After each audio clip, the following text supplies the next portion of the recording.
So foi o whanga solo I pēr ia whiawhianga o aso whamanatu o le korisi o Avele ratu anniversary ia mai se aonga tāua telele an whatuina Malo New Zealand o inai ia taleni whatoanga ia mai tō tele ia tangata o tātou atunu una o inai. I taimile ni o mta upu ma tau whatoanga o leo ua tau Avele nei ele Universite o le Pasifika i Alafua. Ia mai ua whaupela o ma Avele i le tūlanga o mta upu Rotele. Ua leo toe pitoa na o mta upu tau whatoanga. Leo te matau o maranga mai ai le Coven City for o le Malo o le tanga po o le tukuki. Ia, sawa o i nei, o le winga le o le aonga le nei. Tu so le aonga le whapitoa New Zealand. Ea o i naia tātou whanau ina dhea matamata pe whatoanga. Sa awe mai whaila ma students. Mai toi lau o ni we o le tukoki.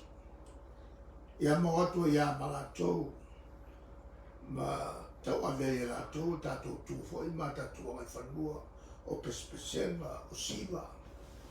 Ia mai mawa e fwoi le tūlanga ua tautala noi i le tātou mangana le la olo i nei.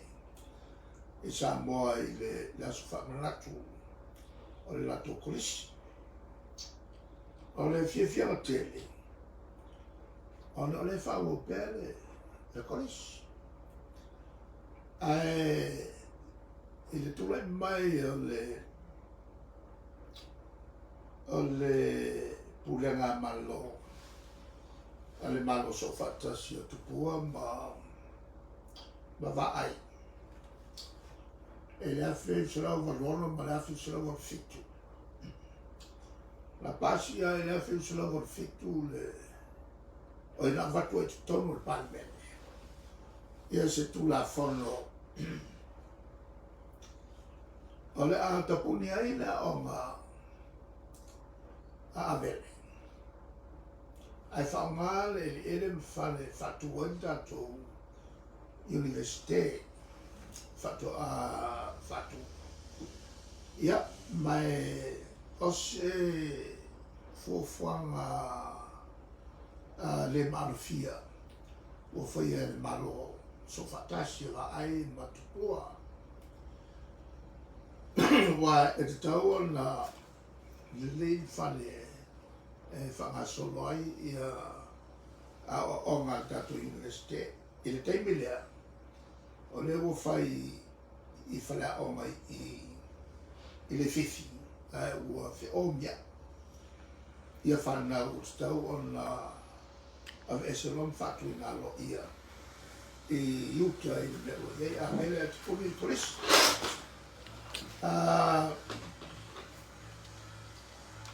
Ia e whairan ta ukule me tala noi mai tutonga le palmene. Ai amo toi ni masinga o na umale o le nofo inga. E na wheu se lau valfitu. Ai anga ilo al whenga palota, e na wheu se lau valfitu. O le alae tau tira ni tau kule nei o fina wina i le vā le Malo. A Tupua ma Vaai ma latou toro suma fitu. Ia, ma matou na o le toro wasfo. O le matou la finau. Whaua pe Avele. Al finau le al tātou Malo so whatas. Tapuni lo Avele ese e watuloa le tātou Universite whatu wai. O le mela ngāria i o le whakaule malia ni si ona le whionga ia mai korona. E whoringa sa o ngai e tonu tuai a ame. Ia, ai o turanga ia le malofia. O Avele ni tau po Avele pese po tau po ile o matua tau o tele mo whinonga a Vaai nga whao whai te tele lua. E whai ala sin la ma ini fo o siau fo e tama yang ni na whai ai. E o aule e nao te mana tuale pito Tulafono o le mato Vaai nga whao whai. E le hao te mana tuale tele mea no se tupu tonu a onga e na whiu se lau o no tasi o no lua o no tō.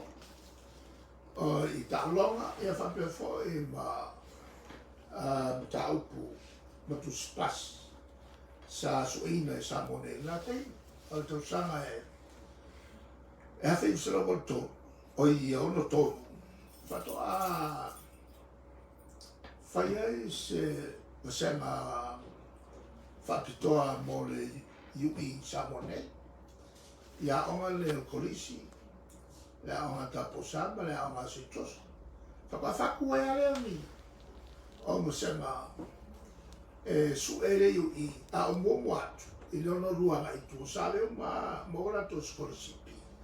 O le vaenga le o pasi la to skosia le no usina mo la to iui. A tausanga momoana le lono to. Le fanto fatua i loa tato Form 6. E su e i Samoa e la o te marama le lei ma taua o la onga Avele e le vaenga fo i wha o whai e tabi pina na te. E la ua paula po ua mato paula i al Malo o so watas. Ai mato pale mai lo e valwa. E mato mai ale wha o roa le a onga Avele i le mea o iai. Ia ai se fi le tato university. I uta i le mea lea e iai teime lei i vai vas. O whanmofo i le Malo o lea wanoa. O taua lea whamtaranga. E pe pe ana le pas, pe ana wha pe sao tapunia. Le tapunia o Avele.